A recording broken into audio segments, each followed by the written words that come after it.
پاکستان کی موجودہ اندرونی اور سیاسی صورتحال جہاں اس وقت ملک کے اندر گفتگو کا مرکز بنی ہوئی ہے، وہیں ملک سے باہر رہنے والے پاکستانیوں کے لیے بھی تشویش کا باعث ہے۔ پاکستان کی صورتحال اور عوام کو درپیش مسائل کے بارے میں ہونے والی اس گفتگو کا مقصد یہاں واشنگٹن میں امریکی ماہرین اور میڈیا کو پاکستان کو درپیش چیلنجز سے آگاہ کرنا تھا۔ Here we are dealing with a vast subject. The subject is the awakening of civil society of Pakistan. ہم یہاں ایک ایسے موضوع پر بات کر رہے ہیں جو بہت وسیع ہے، پاکستانی عوام کی بیداری۔ میرے خیال سے پاکستانی عوام اور حکمرانوں کے درمیان بڑھتے ہوئے فاصلے کی وجہ یہ ہے کہ پاکستانی عوام اپنے حقوق اور ضروریات کے حوالے سے پہلے کے مقابلے میں بہت زیادہ آگاہ ہیں، اور وہ چاہتے ہیں کہ پاکستانی معاشرے میں توازن لایا جائے۔ Much more conscious of its rights. Pakistan کی بگڑتی ہوئی معاشی صورتحال کے تناظر میں ملک کو درپیش مسائل کی نشاندہی کرتے ہوئے ماہر معاشیات ڈاکٹر زبیر اقبال کا کہنا تھا کہ پاکستان میں قانون توڑنے والوں کو گرفت کا ڈر نہیں۔ Our economy has been going through the boom and bust process for the last 50 years. The reason is very simple. Pakistan کی اکانومی پچھلے 50 سال سے نشیب و فراز دیکھ رہی ہے۔ وجہ یہ ہے کہ اصلاح کی تمام کوششیں قانون نافذ کرنے والے اداروں کی قانون شکنی کی وجہ سے تعطل کا شکار رہی ہیں، اور قانون توڑنے والے یہ جانتے ہیں کہ کوئی ان کا کچھ بگاڑ نہیں سکتا۔ یہ خطرناک ہے۔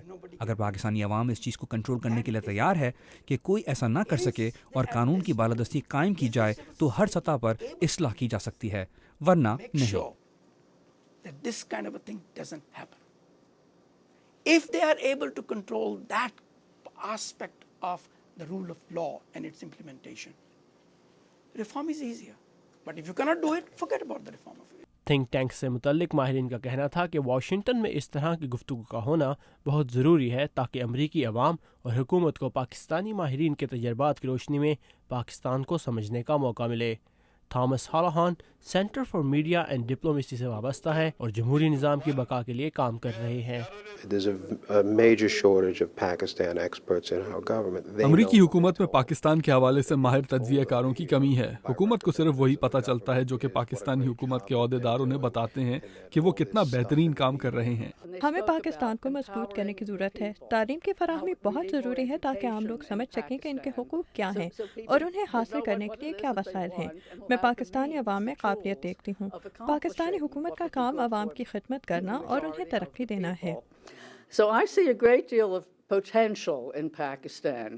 گفتگو کا اہتمام کرنے والی تنظیم امریکن مسلم ٹاسک فورس کے نیشنل ڈائریکٹر سلیم اختر کا کہنا تھا کہ اس پلیٹ فارم سے وہ نہ صرف امریکہ کی پاکستانی بلکہ مسلمان کمیونٹی کو بھی اکٹھا کر رہے ہیں تاکہ انہیں پاکستان اور مسلم دنیا کو درپیش مسائل سے آگاہ ہونے کا موقع ملے۔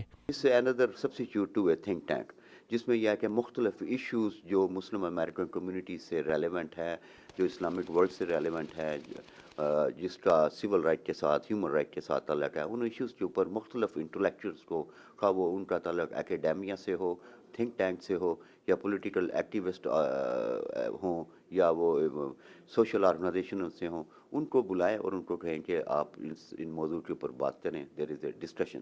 سلیم اختر کا یہ بھی کہنا تھا کہ امریکی فیصلہ سازی کا عمل واشنگٹن میں مکمل ہوتا ہے، اس لیے امریکہ میں رہنے والے مسلمانوں اور خاص طور پر پاکستانیوں کو اپنی آواز امریکی ایوان اقتدار تک پہنچانے کے لیے گفتگو اور معلومات کے تبادلے کی ایسی نشستوں کا اہتمام جاری رکھنا چاہیے۔ ثاقب الاسلام، اردو VOA، واشنگٹن۔